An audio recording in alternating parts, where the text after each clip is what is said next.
El amanecer cae pesado sobre el rancho La Esperanza, cuando un grupo de vecinos se reúne en torno al viejo mezquite que domina el patio central. El aire está denso, cargado de polvo y expectativa, mientras Elena Duarte permanece de pie, con el vestido sencillo agitado por el viento seco, mirando de frente a don Joaquín Herrera. No hay campanas, solo murmullos. Todos saben que algo va a romperse ese día, que una verdad guardada por años está a punto de salir a la luz, delante de todo el pueblo, como si el desierto mismo exigiera una confesión. Doña Teodora Salvatierra, con su luto impecable y su abanico negro, observa desde la baranda como solos estrechos, como quien se sabe derrotada, pero todavía se resiste a aceitarlo. Las mujeres mayores se agrupan detrás de ella, formando una fila de rostros endurecidos por el sol y por la costumbre de juzgar. Los hombres, con sombreros bajos, fingen distraerse con los caballos, los sacos de grano y las herramientas, pero una y otra vez sus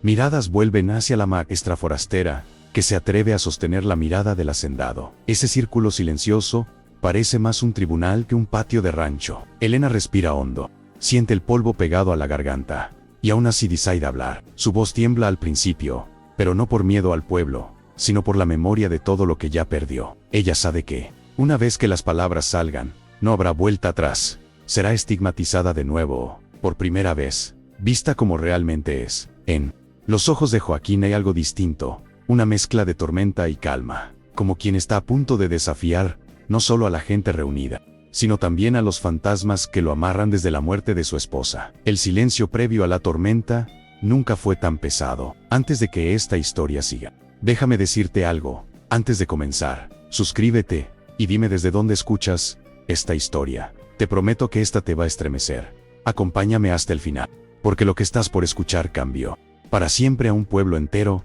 y al propio rancho La Esperanza, donde el desierto aprendió que la verdadera sequía no siempre está en la tierra, sino en el corazón de la gente que juzga sin conocer. Mucho antes de ese amanecer tenso bajo el mezquite, el rancho La Esperanza se levantaba como un oasis extraño en medio de las llanuras áridas del norte de México. Desde lejos, la casa grande blanca, con sus corredores silenciosos y sus ventanas altas, parecía un lugar próspero, protegido por campos de maguey y cercas bien cuidadas, pero por dentro, cada pared guardaba el eco de una casa enlutada. Hacía 2 años que la esposa de don Joaquín había muerto en el parto, y desde entonces, ni las paredes volvieran a escuchar risas, ni el suelo volvió a sentir el paso ligero de una mujer dueña de ese espacio. El pueblo alrededor vivía entre caminos polvorientos, una iglesia de campanas viejas, y una plaza pequeña donde todo se veía y todo se comentaba. Las tradiciones rígidas marcaban quién tenía derecho a ser respetado, y quién debía quedarse a un lado, casi invisible. El machismo no se cuestionaba, se heredaba como las tierras y el ganado. Para las mujeres, el valor se medía por la honra, y por la capacidad de dar hijos. Para los hombres, por la tierra, el apellido, y la dureza con que mantenían el orden. En ese ambiente sofocante, la honra pesaba más que la justicia, y las palabras del padre en el púlpito parecían más sentencia que consuelo. Fue a ese rincón del mapa, perdido entre cerros resecos y rezos repetidos, que llegó Elena Duarte una mañana de cielo pálido, con una maleta desgastada y un cuaderno apretado contra el pecho. Venía de un pueblo minero de Zacatecas, donde el polvo del mineral se mezclaba con el cansancio en los rostros de la gente. Caminaba erguida, con una dignidad silenciosa, pero era posible notar que sus ojos cargaban un peso antiguo, como si cada paso fuera una lucha contra la idea de regresar derrotada. Nadie en el pueblo sabía que, detrás de su sonrisa educada, guardaba una cicatriz que la perseguía más que cualquier rumor. Antes de La Esperanza, Elena ya había sentido lo que era ser medida y descartada como si fuera mercancía defectuosa. Su prometido, un hombre de buena familia en Zacatecas, había querido casarse con ella, hasta que un médico pronunció una frase fría: no podría tener hijos. Bastó aquel papel con un sello y un diagnóstico para que la familia de él la llamara engaño, como si su valor hubiera sido una mentira desde el principio. De un día para otro, pasó de prometida a vergüenza, de planear un hogar a empacar sus pocas cosas y salir por la puerta de atrás, como si su simple existencia fuera una falta. Lo que nadie veía cuando Elena llegó al rancho era que, aunque caminaba en silencio y evitaba dar muchos detalles de su pasado, cada gesto suyo era un esfuerzo para reinventarse. Ella no buscaba riquezas ni títulos, buscaba un lugar donde su nombre no fuera cejido por murmullos. Cuando aceptó el trabajo de maestra en las tierras de don Joaquín, imaginó que, en ese rincón distante, la gente la vería por lo que sabía enseñar, no por lo que su cuerpo no podía dar. Sin embargo, en la esperanza también había ojos acostumbrados a pesar la vida de las mujeres en función de la maternidad. Las primeras semanas, el pueblo observó a la forastera con curiosidad desconfiada. Algunos hombres notaban su postura firme, su manera tranquila de hablar. Las mujeres medían su ropa sencilla, sus trenzas recogidas, y la forma en que no bajaba la mirada ante nadie. Los niños, en cambio, se sentían atraídos por su voz suave, y por la manera de convertir el alfabeto en historias. Desde la plaza hasta la puerta de la iglesia, comenzaron murmullos que no tardaron en mezclarse con viejos resentimientos y deseos frustrados. Para muchos, Elena era solo una maestra. Para otros, un riesgo silencioso que se acercaba demasiado a la casa grande. La escuela improvisada, que Elena organizó en un antiguo galpón del rancho, comenzó siendo pequeña, con unos cuantos bancos torcidos y una pizarra restaurada a duras penas. Pero, poco a poco, campesinos adultos que nunca habían firmado su propio nombre se animaron a cruzar la puerta. Ella los recibía con el mismo respeto que a los niños, como si cada uno fuera capaz de algo que todavía no sabía. Con paciencia, trazaba letras y números despacio,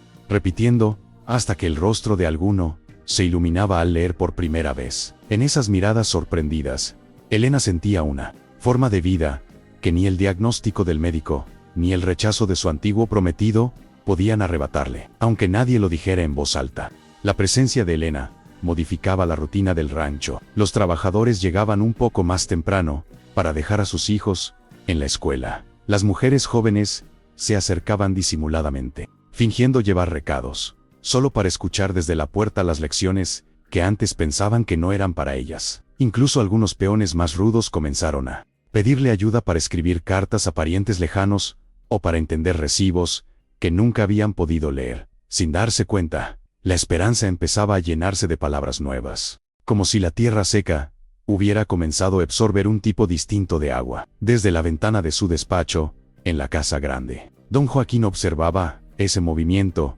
con una mezcla de extrañeza y alivio silencioso. Al principio, había aceptado tener una maestra en sus tierras casi como un gesto de buena voluntad hacia el pueblo y hacia el párroco, que le insistía en la importancia de la educación. Sin embargo, al ver a Elena caminar entre los niños, con esa calma serena, sintió algo que no experimentaba desde la muerte de su esposa, la sensación de que la casa, y quizás su propia vida, ya no estaban completamente detenidas en el tiempo. Era como si una puerta que había permanecido cerrada por luto, comenzara a entornarse. Con el paso de los días, la figura de Elena empezó a cruzarse con más frecuencia en los pensamientos de don Joaquín. No era solo la manera en que organizaba a los alumnos o limpiaba el pizarrón al final de cada jornada, sino la forma en que, sin darse cuenta, llenaba de movimiento los espacios que él creía condenados al silencio. A veces la veía desde lejos, en el patio del galpón, levantando la mirada hacia el cielo como quien conversa con algo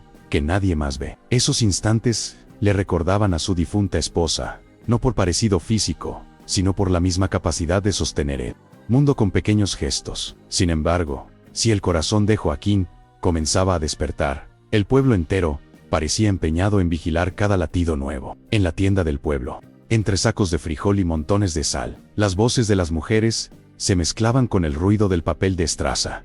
Dicen que la maestra viene sola. ¿Qué mujer decente anda así?, murmuraba una. Y llega el patrón, ya la mira distinto, respondía otra, fingiendo contar monedas. Nadie hablaba en voz alta de la esterilidad de Elena porque nadie conocía ese secreto, pero la sola idea de que una forastera ocupase espacio en el rancho bastaba para encender sospechas. Doña Teodora Salvatierra, viuda desde hacía años y acostumbrada a ser tratada como matriarca moral del pueblo, fue la primera en percibir que algo se movía fuera de su control. Durante mucho tiempo, había alimentado la idea, casi como un derecho adquirido, de que un día se convertiría en la nueva señora de la casa grande. Sabía cocinar, sabía administrar, sabía rezar, y, sobre todo, sabía recordarle a todos cuánto había sufrido. Cuando oyó mencionar el nombre de Elena junto al de don Joaquín, el dolor mal curado se transformó en una punzada de orgullo herido que no pensaba dejar pasar. La primera vez que Teodora decidió visitar la escuela,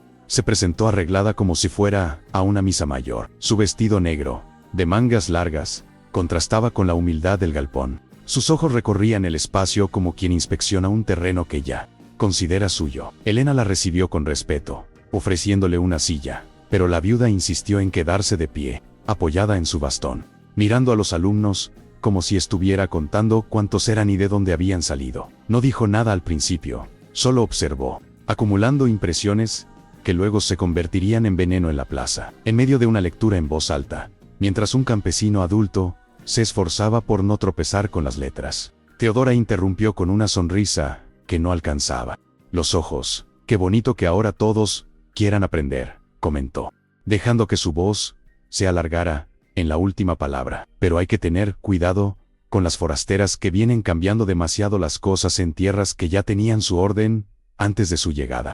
Algunos alumnos bajaron la mirada de inmediato, otros miraron a Elena, esperando su reacción. La maestra sintió la punzada de la humillación, vieja conocida, pero sostuvo el tono sereno. Elena respondió con la calma que había aprendido a usar como escudo. Agradeció la presencia de Teodora, dijo que la educación no quitaba orden, sino que lo hacía más fuerte, y continuó la clase. Pero el daño estaba hecho. La frase de la viuda se repetía en sus oídos como el eco de otras voces, de otros tiempos, de aquella familia que la llamó engaño. Mientras guiaba la lectura, su mente se dividía entre las palabras del texto y la certeza amarga de que, una vez más, estaba en un lugar donde su existencia sería medida y juzgada. El pasado, que ella había querido dejar en Zacatecas, parecía haberla alcanzado en el polvo del norte. A partir de ese día, los murmullos se multiplicaron, en la fila de la tortillería, en la puerta de la iglesia, en los patios internos, donde se lavaba la ropa.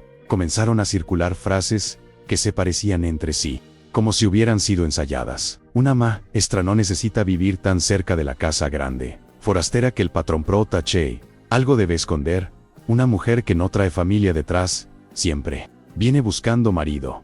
Nadie tenía pruebas de nada, pero la ausencia de información era rellenada con imaginación maliciosa. La figura de Elena, que antes generaba curiosidad, pasó a ser objeto de escrutinio. En la casa grande, la rutina también se alteró por esos rumores. Aunque las paredes parecieran ajenas a las habladurías de la plaza, las empleadas escuchaban cosas en el pueblo, sin querer. Dejaban escapar comentarios mientras servían la mesa o barrían los corredores. Joaquín, que nunca fue hombre de chismes, comenzó a notar que cada vez que mencionaba el nombre de la maestra, un silencio incómodo caía en la cocina. No necesitaba preguntar para saber de qué se trataba. Conocía demasiado bien la manera en que aquel pueblo vestía de moral lo que, en realidad, era puro miedo a perder el control sobre los demás. Una tarde, mientras guardaba algunos papeles en su cuarto sencillo, Elena encontró una carta con sello de Zacatecas, entre las pocas cosas que había traído consigo. La había mantenido escondida,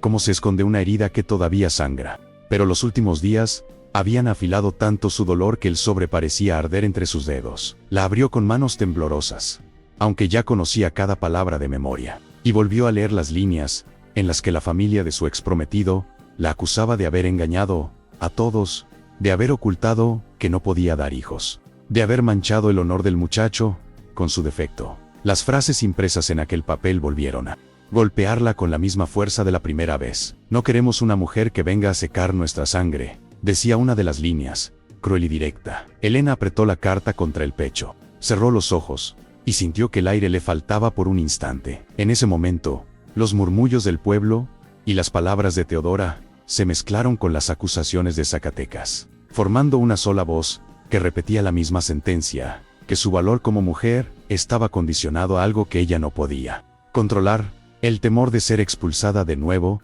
empezó a crecer como sombra. Esa noche, sentada en la cama de su pequeño cuarto dentro del rancho, Elena se hizo una pregunta que la perseguía desde que llegó. ¿Cuánto tiempo tardaría en descubrirse su secreto? Sabía que, en un lugar donde todos se conocían desde niños, las historias terminaban saliendo a la luz, incluso las que uno no contaba. Si alguien llegaba a enterarse de su infertilidad, ¿qué harían con ella? La verían como una intrusa, inútil, una amenaza para las viudas y solteras que esperaban un lugar al lado de Joaquín, o la acusarían de haber venido con intenciones ocultas, como ya habían hecho antes. Mientras tanto, sin conocer la verdad completa, don Joaquín solo percibía que la tristeza que Elena cargaba era distinta a la de otros. Una tarde, la encontró sentada en el borde del corral, mirando a los niños jugar con piedras como si fueran caballos. Se acercó en silencio, y se quedó a su lado, sin decir palabra, respetando la distancia que ella parecía imponer al mundo. El viento traía olor a tierra caliente y a leña quemada. Por primera vez,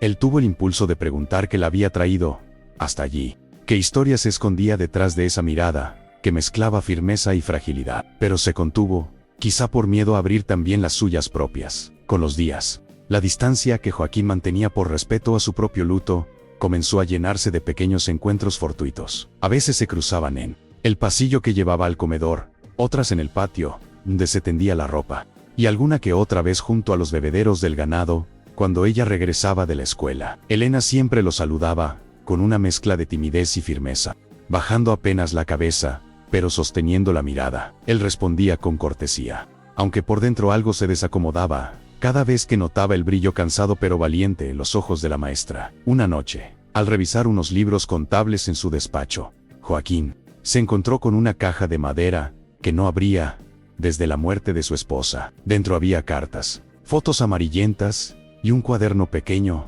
donde ella anotaba ideas para mejorar la vida de los peones y sus familias. Entre las páginas, encontró una anotación que hablaba de la importancia de enseñar a leer a los niños del rancho, para que no dependieran siempre de los caprichos ajenos. El recuerdo le apretó el pecho, sin saberlo. Elena estaba continuando un sueño, que había quedado truncado por la tragedia.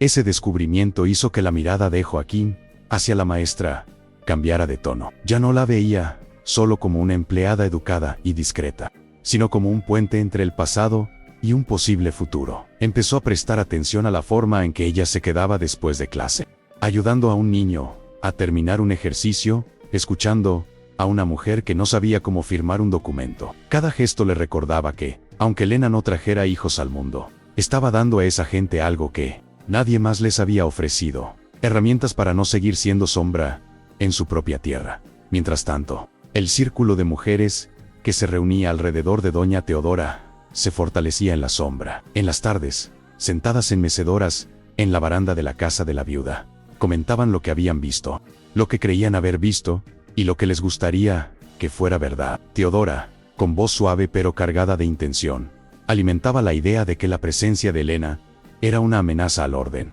natural de las cosas. Repetía que una mujer sin familia cerca, viviendo bajo el techo del patrón, solo podía traer desgracia o deshonra, y las demás asentían, más por costumbre que por convicción real. No tardó en surgir el plan de poner a prueba a la maestra delante de todos, aprovechando la proximidad de una festividad religiosa en el pueblo. Teodora sugirió que Elena fuera invitada a leer una parte de las intenciones en la misa, como gesto de integración. La propuesta parecía amable en la superficie, pero escondía una trampa: exponerla frente a la comunidad entera, medir su reacción bajo miradas prejuiciosas y buscar cualquier tropiezo para convertirlo en prueba de que no pertenecía a ese lugar. El párroco, sin sospechar las intenciones ocultas, aceptó la idea, agradecido por tener a alguien letrado que ayudara en la ceremonia. Cuando Elena recibió la invitación, sintió una mezcla de gratitud y ansiedad. Nunca había leído en voz alta frente a tanta gente reunida en un espacio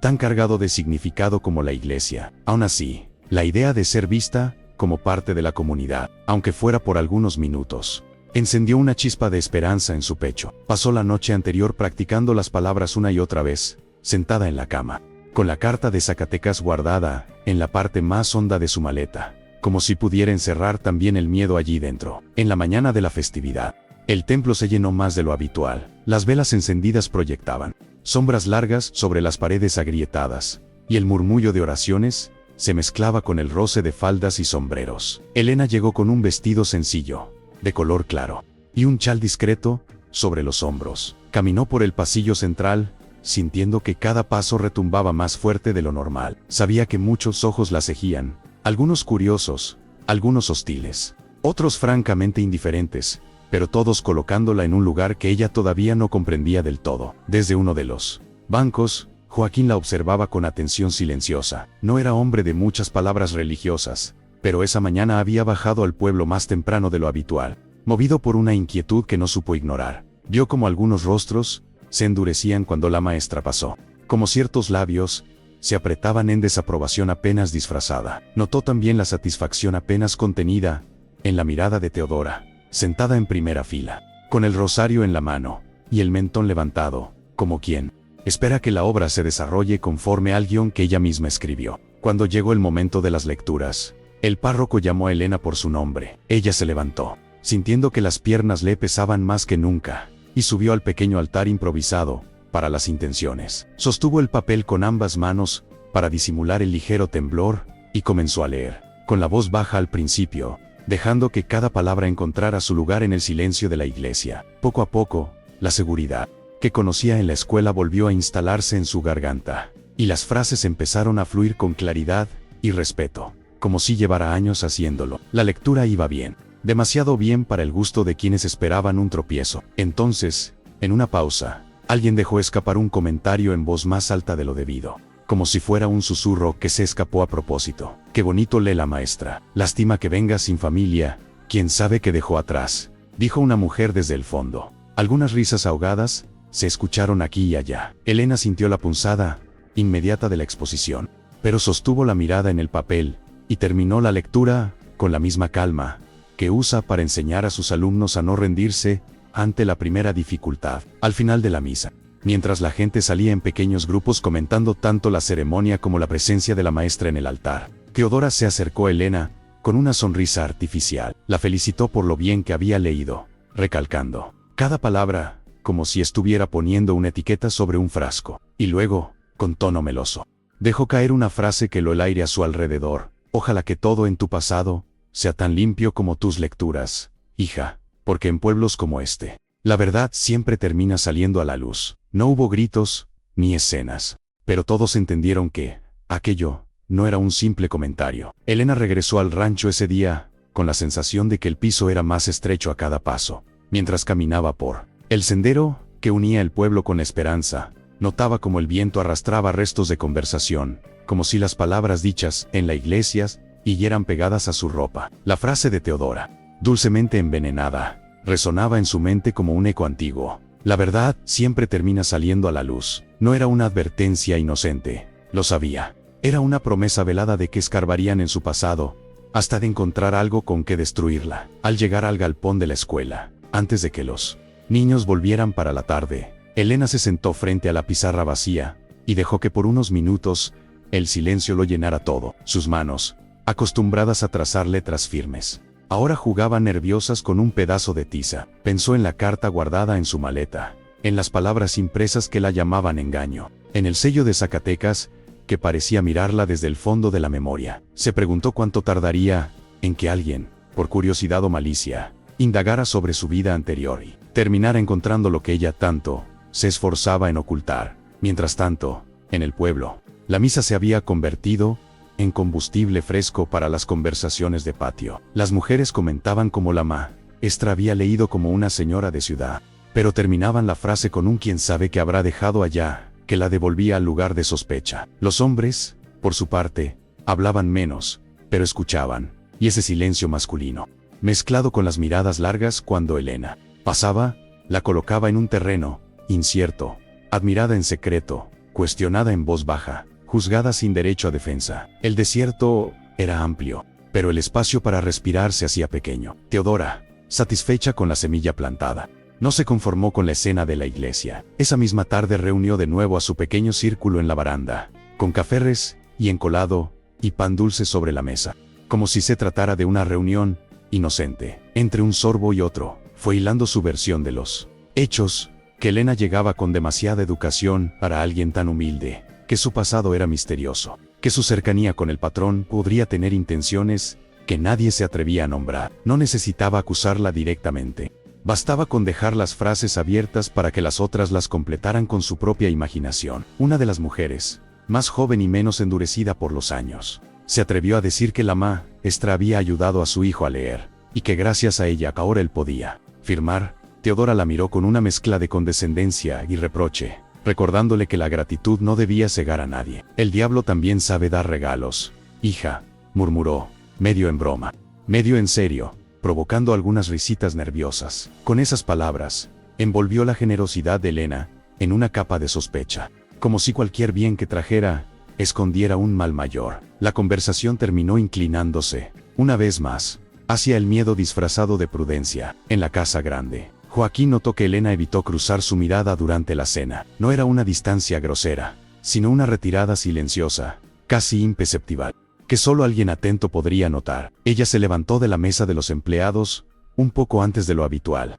pretextando preparar algunas lecciones para el día siguiente. Él siguió con la vista su figura delgada alejándose por el corredor, hasta desaparecer en la penumbra. Sintió entonces la incomodidad de él, que sabe que algo se está desmoronando, y no sabe dónde poner las manos para sostenerlo, como cuando la tierra se agrieta por falta de lluvia. Esa misma noche, incapaz de dormir, Elena abrió al fin la maleta, donde guardaba su pasado. Sacó la carta de Zacatecas, y la colocó sobre la mesa, al lado de una vela encendida. Releyó, una vez más, cada línea, que la marcaba como defectuosa, como si hubiera cometido un crimen por no poder concebir. Las palabras engaño, deshonra, devolverla a su origen parecían brillar con más fuerza a la luz vacilante de la vela. Por un instante, pensó en quemar la carta, dejar que el papel se volviera cenizas, y, con él, la prueba de aquella injusticia. Pero algo dentro de ella, le dijo que ese papel, por doloroso que fuera, algún día podría ser su arma. Al otro lado del pasillo, Joaquín caminaba de un lado a otro, en su cuarto, escuchando el rumor lejano de la noche, grillos, hojas secas movidas por el viento, el quejido de una puerta mal cerrada. Recordó la frase de Teodora, en la iglesia, y la expresión en el rostro de Elena, cuando la escuchó. Él conocía esa mirada, la había visto en campesinos acusados de cosas que no habían hecho, en trabajadores señalados, solo por ser nuevos. Sabía que, allí donde la gente temía perder su lugar, siempre buscaba un culpable para descargar su angustia. Y la maestra, sola, y sin familia cerca, era el blanco perfecto. Las semanas siguientes profundizaron la brecha entre lo que Elena construía y lo que el pueblo decía. En la escuela, los alumnos crecían en confianza. Algunos ya leían pequeños textos, otros empezaban a escribir sus nombres, con una mezcla de orgullo e incredulidad. Ella veía en cada trazo una forma de vida brotando, una semilla que, con tiempo, podría cambiar destinos. Pero, al salir del galpón, los murmullos la esperaban como un viento frío, comentarios sobre cómo caminaba, con quién hablaba, cuánto tiempo pasaba en la casa grande. Cada gesto suyo era interpretado, deformado, usado como pieza de un rompecabezas, inventado. La presión no tardó en colarse en las conversaciones privadas. Un día, una de las mujeres, que asistía a las clases nocturnas, se acercó a Elena, después de todos haber salido, con las manos entrelazadas y la mirada baja. Le confesó que algunas personas del pueblo estaban diciendo que la maestra solo que estaba allí para atrapar al patrón, que su bondad escondía ambición. Elena sintió el golpe, pero no permitió que se reflejara en su rostro. Agradeció la sinceridad, pidió que la mujer no dejara de venir a clases por eso, y prometió que no haría nada que pusiera en riesgo la dignidad de nadie. Por dentro, sin embargo, la herida se abrió de nuevo. El vínculo entre Elena y Joaquín, sin necesidad de gestos explícitos, se hacía cada día más visible a quienes sabían leer los silencios. No se trataba de miradas descaradas, ni de conversaciones largas en la baranda, sino de pequeños detalles. La forma en que él preguntaba, con genuino interés, por el progreso de la escuela, la manera en que ella se detenía un segundo más cuando él la saludaba, el respeto que mantenían incluso en la proximidad, pero en un lugar acostumbrado a convertir cualquier chispa en incendio. Esos detalles bastaban para que muchos vieran un romance donde solo había un afecto que todavía no sabía pronunciarse en voz alta. Con el tiempo, las pocas palabras que Joaquín y Elena intercambiaban en los pasillos se transformaron en conversaciones algo más largas, aunque siempre cuidadosas. Una tarde, él la encontró ordenando cuadernos en el galpón después de clase, y le preguntó, casi con torpeza, qué era lo que más la motivaba a enseñar. Elena habló de la dignidad que da poder escribir el propio nombre, de la libertad silenciosa que se esconde en entender una factura o una carta. Mientras hablaba, sus manos seguían apilando hojas, pero sus ojos se iluminaban con una fuerza que él no recordaba haber visto desde los tiempos en que su esposa planeaba mejoras para los peones. En un momento, Joaquín, llevado por esa confianza que nace sin permiso, le confesó que su difunta esposa también soñaba con una escuela en el rancho. Dijo que, a veces, cuando la veía a ella con los niños,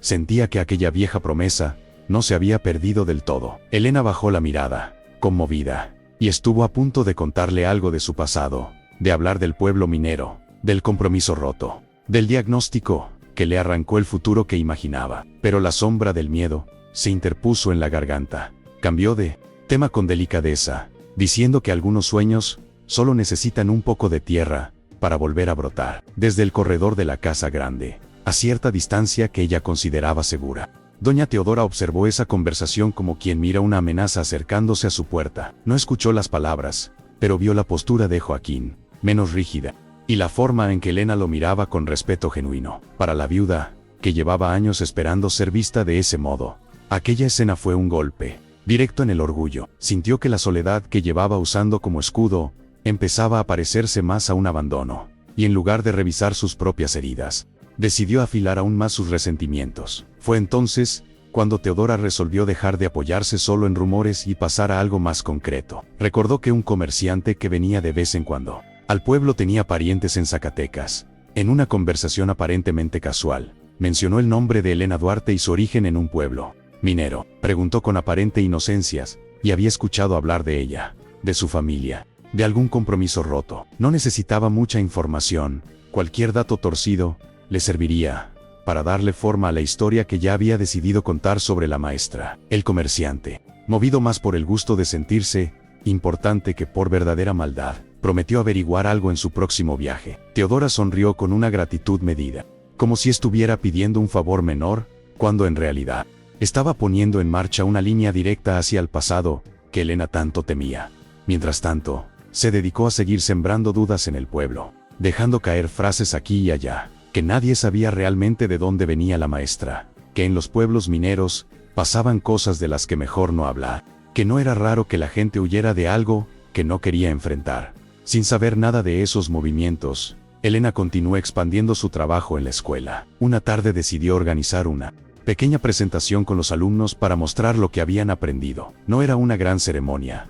Algunos niños leerían en voz alta, otros escribirían palabras en la pizarra, y un par de adultos contarían cómo habían firmado un documento por primera vez. Aún así, para ellos se trataba de un acontecimiento enorme. Decoraron el galpón con tiras de papel de colores, arreglaron los bancos, limpiaron el piso con esmero. En esos preparativos, la maestra sentía que, por un momento, el rancho respiraba un aire distinto. El día de la presentación, varios campesinos se acercaron con curiosidad, algunos con la ropa de trabajo todavía polvorienta, otros con camisas un poco más limpias de lo habitual. Joaquín también fue, dejándose ver discretamente en el fondo del galpón, sin querer robar el protagonismo a los alumnos. Observó con atención cómo un joven que siempre había evitado escribir trazaba su nombre con mano temblorosa, y como una mujer mayor leía despacio una frase sencilla que hablaba de esperanza. En cada logro, veía la mano de Elena sosteniendo, pacientemente, la inseguridad de los demás. Para muchos, aquella tarde fue una prueba tangible de que la presencia de la maestra traía algo bueno. Pero para Teodora, que también se hizo presente sentándose en la primera fila con su bastón apoyado en el regazo, el evento fue visto con otros ojos. Mientras los niños leían, y las miradas se llenaban de orgullo, ella murmuró a su vecina que Elena se estaba mostrando demasiado, como si quisiera colocarse en el lugar de quien manda, de quien guía. Comentó que, si seguía así, pronto la gente olvidaría quién era el verdadero pilar del pueblo y del rancho, y que no se podía permitir que una forastera tomara ese papel. En la cantina, esa misma noche, el nombre de Joaquín volvió a mezclarse con el de Elena, en conversaciones de hombres cansados y llenos de cerveza. Algunos, con envidia disfrazada de chiste, insinuaban que al patrón ya le hacía falta una mujer en la casa grande. Otros, más ásperos, recordaban en voz alta que un hacendado necesita herederos, alguien a quien dejarle la tierra y el apellido. En ese ambiente cargado de humo y risas, alguien mencionó que la maestra no tenía familia cerca, que sería fácil para ella subir si se ganaba la confianza del patrón. Ninguno sabía nada de su infertilidad, pero la reducían igual a la posibilidad de dar o no descendencia. Las palabras dichas en la cantina no tardaron en llegar a oídos de Joaquín, aunque él no hubiera estado presente. Un peón de confianza, incómodo con lo que había escuchado, se lo comentó con respeto, diciéndole que algunos estaban usando el nombre de Elena para medir su soledad y su futuro. Esa noche, el hacendado se sentó solo en la baranda, mirando el cielo sin estrellas y sosteniendo un vaso de agua que ya no sentía en la mano. Se preguntó cuánto de lo que estaba pasando era culpa de su propio silencio, de haber permitido que el pueblo se acostumbrara a decidir por él incluso en asuntos de su corazón. En ese momento, Joaquín tuvo que enfrentarse a preguntas que llevaba años evitando. Quería seguir viviendo encadenado al luto como única forma de honrar a su esposa. Era justo con la memoria de ella, y con su propia vida, permanecer congelado, en el mismo amanecer sin risas. Pensó en Elena, en la forma en que devolvía dignidad a los campesinos, con algo tan simple como una letra bien escrita. Pensó también en el peso de los murmullos, en la mirada dura de Teodora, en la expectativa silenciosa del pueblo que creía tener derecho a opinar sobre el destino de su casa. Supo entonces que, tarde o temprano, tendría que tomar una decisión, lo que había en los códigos antiguos. Lejos de esa reflexión, en su cuarto modesto, Elena dormía mal, como si el sueño también estuviera lleno de voces que no la dejaban en paz. En la mesa, junto a la cama, la carta de Zacatecas permanecía doblada dentro de un cuaderno, como un animal herido que respira bajo la superficie. No sabía que, en caminos de tierra y polvo, un mensajero traía hacia el rancho otra carta, esta vez no dirigida a ella, sino a quienes estaban dispuestos a usar su pasado en su contra. El destino parecía cerrar un círculo, mientras la maestra intentaba construir un futuro con palabras nuevas. Otros buscaban en el eco de su historia una forma de destruirla. El mensajero llegó al pueblo, una mañana de viento áspero, con el sombrero lleno de polvo y la camisa pegada al cuerpo. Traía, entre otras encomiendas, un sobre con sello de Zacatecas, destinado al comerciante que viajaba entre regiones. El hombre lo abrió sin mucha ceremonia detrás del mostrador, rodeado de sacos y frascos, y encontró dentro unas pocas líneas que mencionaban el nombre de Elena Duarte. No era una carta larga, pero bastaba para encender incendios. Hablaba de un compromiso roto, de un diagnóstico de infertilidad, de una familia que se sentía engañada por haber pensado en ella como futura madre de sus nietos. El comerciante no tardó en llevar la noticia a quien se la había pedido. Esa tarde, en la casa de Teodora, entregó el papel doblado con cierta teatralidad, disfrutando por un momento del lugar que ocupaba en aquella trama silenciosa. La viuda lo recibió con manos firmes, lo leyó despacio, dejando que cada palabra se clavara como una espina en su mente. No puede tener hijos, murmuró, saboreando la frase como si hubiera encontrado la pieza que le faltaba para justificar todo su desprecio. De pronto, el rechazo de Zacatecas se convirtió en una herramienta para sostener el rechazo del pueblo. Teodora, al terminar la lectura, no sintió compasión por esa mujer llamada engaño en otra tierra. Sintió confirmación, para ella, que medía el valor de las mujeres por los hijos que podían dar y por la capacidad de sostener una casa en torno a un apellido. La infertilidad de Elena era casi una marca de inutilidad, pero más que eso, era el argumento perfecto para convencer a los demás de que la maestra no merecía ocupar ningún lugar cercano a la casa grande. Guardó la carta con cuidado, como quien guarda un arma envuelta en tela, esperando el momento exacto para usarla delante de la mayor cantidad de testigos posible. Antes de exhibir la carta, sin embargo, Teodora decidió probar el terreno. En pequeñas reuniones, dejó caer insinuaciones que había sabido de buena fuente que la vida de Elena en Zacatecas no había sido tan limpia como parecía, que la habían devuelto a su pueblo de origen bajo acusaciones de engaño, que había un problema de mujer del que nadie hablaba abiertamente. No necesitaba decir la palabra infertilidad, bastaba con mirar a sus interlocutoras a los ojos, bajar la voz en el momento justo, y dejar que la imaginación hiciera el resto. Las frases se extendieron como humo por los patios y cocinas. Elena, por su parte, comenzó a notar un cambio aún más frío en el modo en que algunas personas la miraban. No era solo curiosidad o envidia, había algo de lástima torcida, de conocimiento incompleto, como si supieran de ella una verdad que ella misma no había revelado. En la escuela,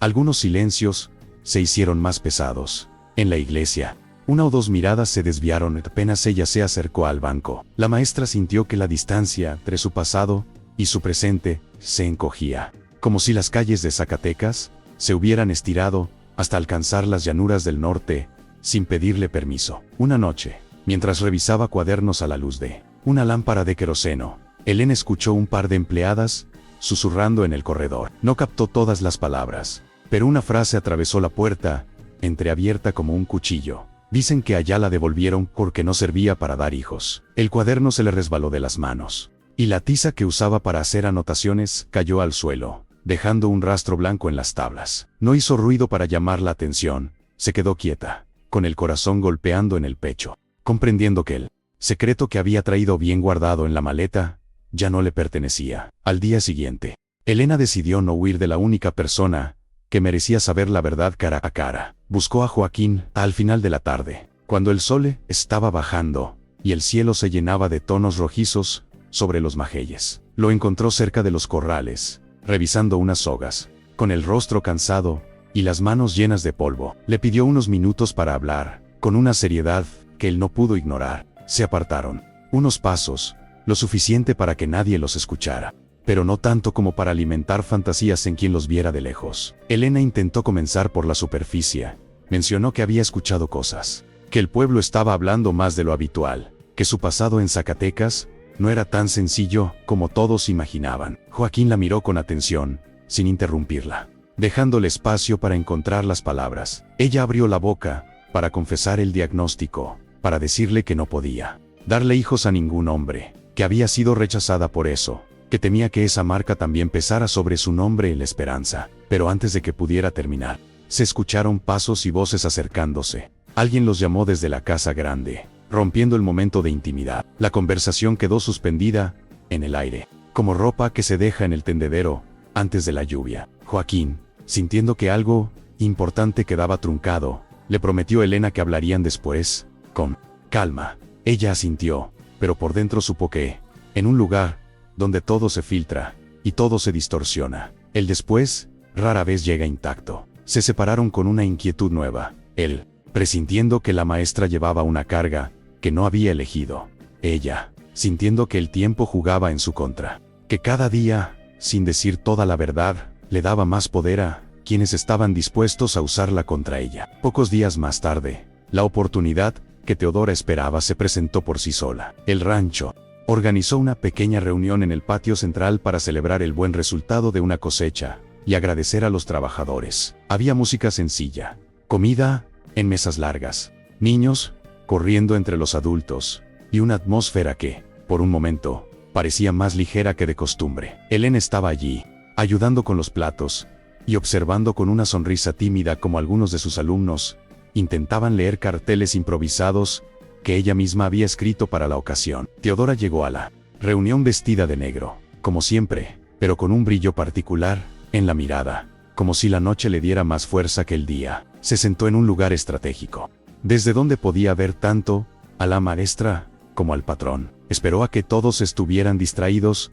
con la comida y la música, a que el ambiente se relajara lo suficiente como para que una interrupción sintiera como un balde de agua helada. Solo entonces, cuando el murmullo de conversaciones llenaba el aire, decidió levantarse con el bastón en la mano y la carta de Zacatecas oculta en el bolsillo del vestido. Teodora esperó unos segundos de pie, dejando que el ligero chirrido de su bastón contra las piedras llamara la atención. Poco a poco, las conversaciones fueron disminuyendo, como cuando una brisa apaga de a poco las chispas de una fogata. Algunos pensaron que iba a hacer una oración, otros que quería agradecer por la cosecha, porque estaba acostumbrada a tomar la palabra sin que nadie se la diera. Joaquín la observó desde la cabecera de una de las mesas, con el ceño apenas fruncido, preguntándose qué necesidad había de discursos en una noche que debería ser solo de descanso. Con gesto teatral, la viuda se aclaró la garganta y dijo que quería hablar por el bien de todos. Las palabras, disfrazadas de preocupación, ya traían veneno en la raíz. Habló de cómo el rancho había cambiado en los últimos tiempos, de la llegada de gente nueva, de la escuela, de las cosas buenas y de los peligros que, según ella, llegaban junto con las novedades. Mientras hablaba, iba sacando del bolsillo del vestido un papel doblado, que sostenía entre los dedos, como prueba de lo que estaba a punto de revelar. Los ojos de los presentes se fijaron en el sobre, sin saber aún qué contenía, pero intuyendo que no era nada ligero. Teodora alzó la carta, con una sonrisa amarga. Anunció que había recibido noticias del pasado de cierta persona que vivía en el rancho. Dijo que no le gustaba el chisme, pero que la verdad era necesaria para que nadie se sintiera engañado. Sin nombrar a Elena al principio, describió a una mujer que fue prometida en matrimonio en Zacatecas, que fue devuelta a su casa por no poder dar hijos, por ocultar un defecto que afectaba el honor de una familia entera. Cada palabra caía en el patio como una piedra en agua quieta, levantando ondas de incomodidad y curiosidad. Elena sintió como la sangre se le retiraba del rostro, incluso antes de escuchar su nombre. Reconoció el tono de las frases, la forma en que la historia era contada como si ella hubiera cometido un crimen. Cuando Teodora finalmente dijo Elena Duarte en voz alta, confirmando lo que todos ya sospechaban, el mundo pareció encogerse alrededor de la maestra. No hubo risas abiertas ni gritos. Hubo un silencio pesado, lleno de miradas que la medían, que la comparaban con lo que creían que una mujer debía ser. La carta que ella había guardado tanto tiempo como herida íntima, ahora era exhibida como un trofeo de acusación. La viuda empezó a leer fragmentos de la carta, subrayando las palabras engaño y devolverla. Habló de infertilidad como si se tratara de una mancha moral, como si el cuerpo de Elena fuera responsable de una falta contra el orden del mundo. Dijo que un hombre como Joaquín, con tierras y apellido, no podía arriesgarse con una mujer que nunca le daría herederos. No se dirigía a él directamente, pero cada frase lo alcanzaba como un disparo encubierto. Los presentes miraban ora a la maestra, ora al patrón, como si esperaran ver el momento exacto en que uno se apartaría del otro, para que la historia encajara en su molde habitual. Elena, clavada en el lugar donde estaba, sintió que volvía a estar en la puerta de la casa de su antiguo prometido, escuchando cómo la familia la devolvía como quien devuelve una compra fallada. Las palabras se repetían con otro acento, en otra tierra, pero el peso era el mismo. Podría haber corrido, podría haber gritado que aquella carta no contaba toda la historia, que nunca ocultó nada de mala fe, que fue ella la primera sorprendida por el diagnóstico. Pero el golpe fue tan brusco que, por unos instantes, solo pudo sostenerse en pie apretando los puños, tratando de que las lágrimas no traicionaran el orgullo que aún le quedaba. Joaquín, al escuchar el contenido de la carta, sintió una mezcla de rabia y vergüenza ajena que se le subió al pecho como fuego, no por la infertilidad, que para él no era motivo de desprecio, sino por la crueldad de exponer algo tan íntimo en medio de una celebración. Miró a Teodora con una dureza que rara vez mostraba y le pidió que se detuviera, pero ella fingió no oír, amparándose en la supuesta necesidad de proteger el honor del rancho. En realidad, en cada línea leída, lo que buscaba era aislar aún más a Elena, empujarla otra vez al lugar de desecho del que la carta hablaba. Algunos de los trabajadores bajaron la mirada,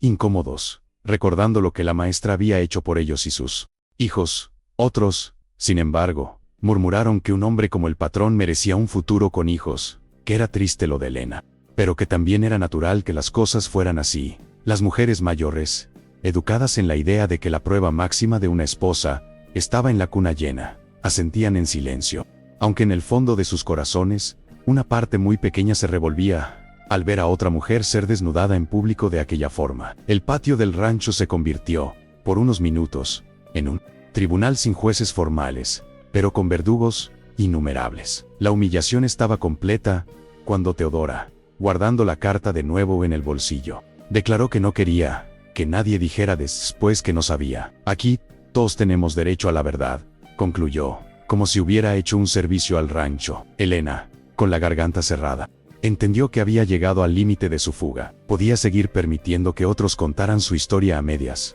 o podía, por primera vez, tomarla palabra no como maestra, sino como mujer que se niega a seguir cargando una culpa que no le pertenece. En medio de la vergüenza, una chispa de decisión comenzó a encenderse en su interior. Esa noche terminó sin escándalo visible, pero con la sensación de que algo se había quebrado de forma irreversible. Elena se retiró temprano a su cuarto, sin comer casi nada, con la carta de Zacatecas pesándole en la memoria más que nunca. Joaquín, por su parte, pasó la noche en vela, sentado en la baranda, mirando la oscuridad, como si buscara entre las sombras una respuesta que no llegaba. Sabía que, si se quedaba callado, estaría permitiendo que el valor de Elena fuera definido por la misma injusticia que la había perseguido desde Zacatecas. Y supo también que, si hablaba, tendría que enfrentarse no solo al pueblo, sino a los fantasmas de su propia casa. Esa misma noche, cuando el rancho ya dormía, y solo se escuchaban los grillos y algún caballo inquieto en el corral,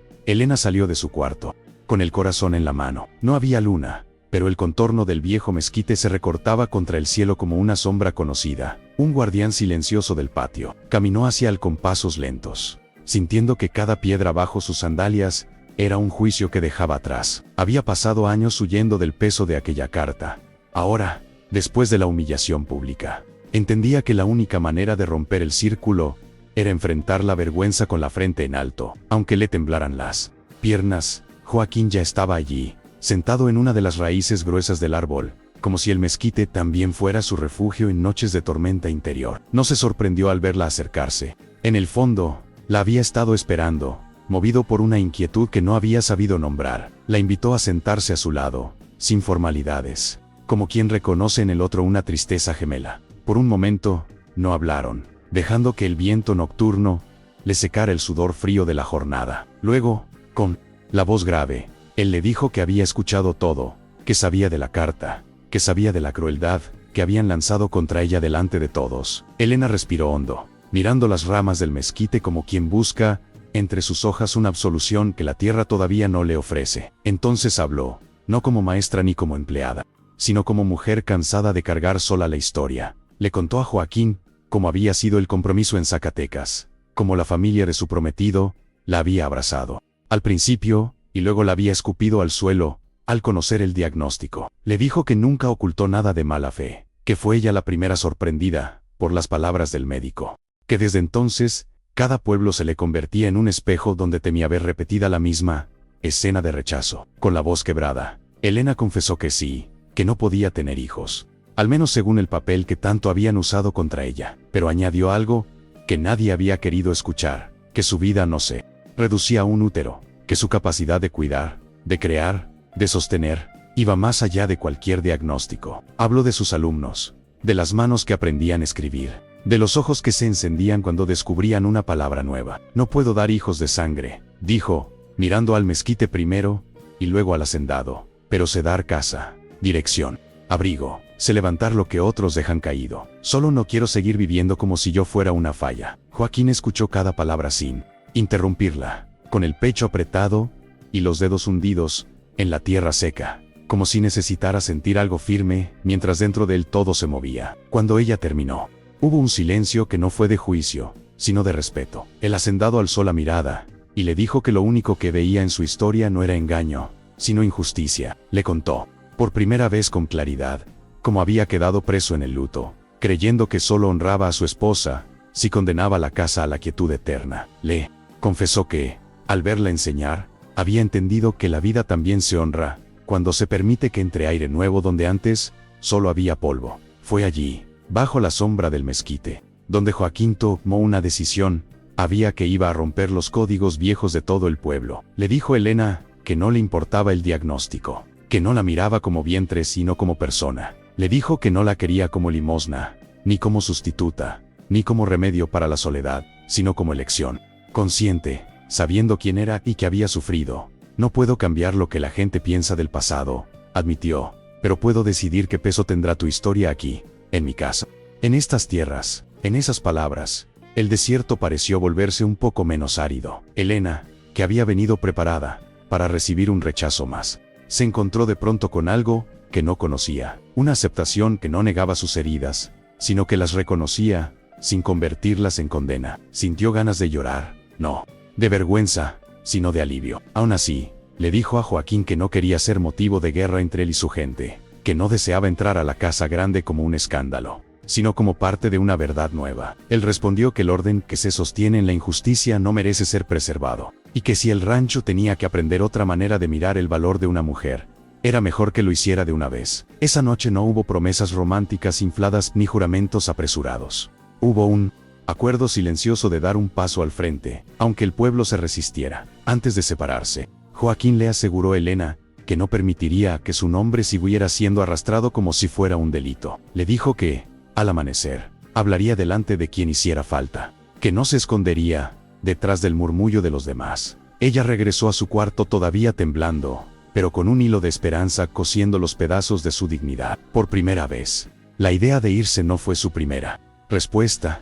La posibilidad de quedarse ya no le parecía un acto de terquedad, sino de justicia. El cielo comenzó a aclarar lentamente, tiñendo de gris a su lado las llanuras alrededor del rancho, mientras el gallo cantaba, y los primeros trabajadores salían de sus cuartos. Joaquín ya estaba despierto, con el rostro distinto, como si hubiera envejecido y rejuvenecido a la vez durante la noche. Llamó a algunos capataces, pidió que reunieran a la gente en el patio central, cerca del mezquite, con la excusa de dar instrucciones sobre la nueva etapa de trabajo. Los hombres y mujeres acudieron con curiosidad, aún con el sabor amargo de la noche de la carta, preguntándose qué más podía pasar en un lugar que parecía vivir de sobresaltos. Elena llegó al patio con el corazón acelerado, sintiendo de nuevo el peso de todas las miradas sobre ella. Pero esta vez no era una presa acorralada, aunque el miedo estuviera presente. Era alguien que había decidido no dejar que otros hablaran por su boca. Se colocó a cierta distancia de Joaquín, sin esconderse pero sin colocarse en el centro. Teodora, al verla allí, frunció el ceño, convencida de que por fin vería al patrón distanciarse de la maestra para restaurar el orden. No imaginaba que el discurso que estaba por escuchar desmontaría no solo su plan, sino la base misma de los juicios que llevaba años repitiendo. Joaquín se colocó bajo la sombra del mezquite, con las manos a la vista y la mirada firme, como quien se presenta ante un juicio que él mismo decidió enfrentar. Respaldado por años de respeto ganado en la dureza del desierto, respiró hondo y dijo que esa mañana no hablaría de cosechas ni de órdenes de trabajo, sino de verdad y de justicia. Mencionó la carta leída la noche anterior, sin repetir sus palabras, pero dejando claro que había sido una crueldad innecesaria exponer la intimidad de una persona frente a todos. Dijo que en ese patio se trabajaba con tierra, con ganado y con sudor, pero que también se trabajaba con vidas, y que nadie tenía derecho a tratarlas como mercancía dañada. Con la voz grave pero limpia, declaró que conocía la historia de Elena Duarte no por rumores ni cartas ajenas, sino porque ella misma se la había contado, mirando de frente, sin esconder la herida. Dijo que sí, que el diagnóstico que tanto repetían era cierto, que la maestra no podía tener hijos según los médicos, pero que eso no la hacía menos mujer, menos digna ni menos valiosa. En estas tierras, afirmó, si vamos a medir el valor de alguien, que sea por lo que levanta, no por lo que su cuerpo deja de producir. Hay vientres que vacían casas, y hay manos que las llenan de vida, aunque nunca arrullen una cuna. Algunos bajaron la mirada, otros sintieron que las palabras les abrían una grieta en sus certezas más antiguas. Luego, sin rodeos, Joaquín anunció que la había elegido, no como caridad ni como rescate, sino como compañera, como señora de la casa grande, sabiendo exactamente quién era y qué había sufrido. El murmullo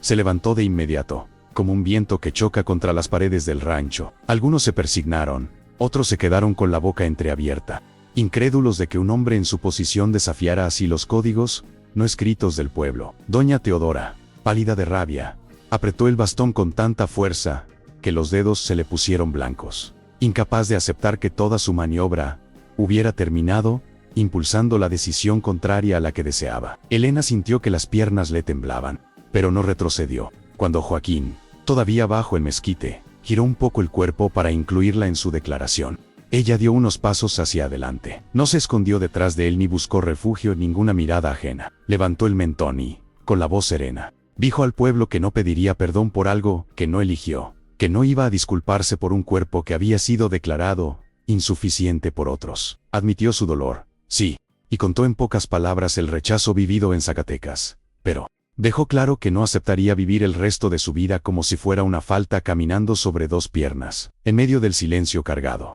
una de las mujeres, que asistía a las clases nocturnas, dio un paso adelante. Con las manos aún manchadas de jabón, dijo que gracias a Elena, había firmado su nombre por primera vez y que, desde entonces, nadie más le engañó con papeles que no entendía. Un joven campesino añadió que, por la maestra, ahora sabía leer los números del peso del grano, y que eso había evitado que le robaran en el mercado. Poco a poco, otras voces se sumaron, tímidas al principio, más firmes después, recordando pequeños actos que, unidos, mostraban la dimensión del talento oculto de Elena, su capacidad de crear vida, donde antes solo había resignación. Teodora intentó recuperar el control, alegando que todo eso era muy bonito, pero que un rancho necesitaba herederos. Joaquín la miró con calma, y le respondió que la esperanza ya tenía demasiadas cosas, sin herencia, ignorancia, miedo, orgullo vacío. Dijo que, si algún día había niños, corriendo de nuevo,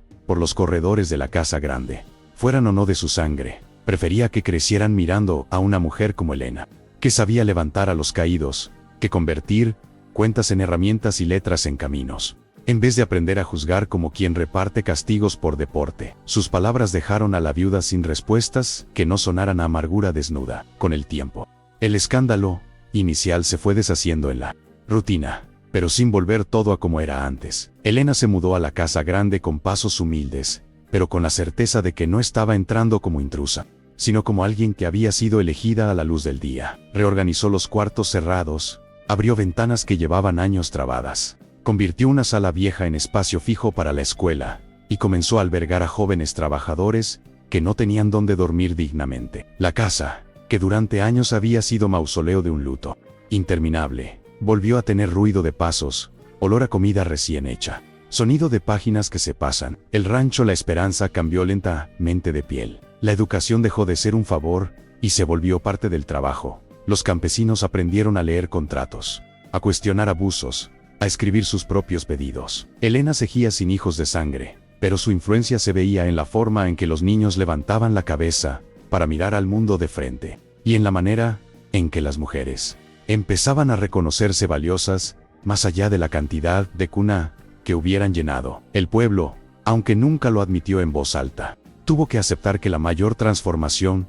había vivido no vino de un sacerdote ni de un cacique, sino de una maestra, que un día fue llamada a engaño, en otro lugar. A Teodora y a quienes pensaban como ella, les quedó el eco de una lección que no querían aprender, que la honra no se defiende, arrancándole el suelo a otra persona, y que la soledad no se cura, destruyendo la posibilidad de felicidad ajena. Con el tiempo, la viuda fue quedándose cada vez más sola, en su baranda, rodeada de recuerdos que ya no bastaban para sostener sus juicios. El pueblo siguió acudiendo a la escuela, y, aunque algunos nunca cambiaron del todo su forma de pensar, tuvieron que convivir con la evidencia diaria de que el rancho era más justo, más vivo, y menos cruel desde que Elena ocupaba un lugar de respeto. Dicen que, años después, cuando el viento pasa entre los majeyes y sacude las ramas del viejo mezquite, todavía se puede sentir algo del día en que el patrón decidió desafiar al pueblo y a sus propios fantasmas, eligiendo a una mujer supuestamente vacía para llenar una casa entera de sentido. La historia de Elena y Joaquín empezó como tragedia repetida y terminó como una reparación que nadie había previsto. No devolvió el pasado, no borró la muerte ni la humillación, pero enseñó a más de uno que el valor de una persona no se mide por los hijos que puede dar, sino por la vida que es capaz de despertar alrededor. Si esta historia tocó tu corazón, comenta desde qué ciudad o país la escuchas, y déjame tu like. Eso nos ayuda a seguir trayendo más relatos rurales llenos de justicia, alma y segundas oportunidades. Suscríbete y comparte este video con alguien que necesite recordar que no es su defecto lo que la define, sino la forma en que elige seguir adelante, incluso cuando el mundo la señala.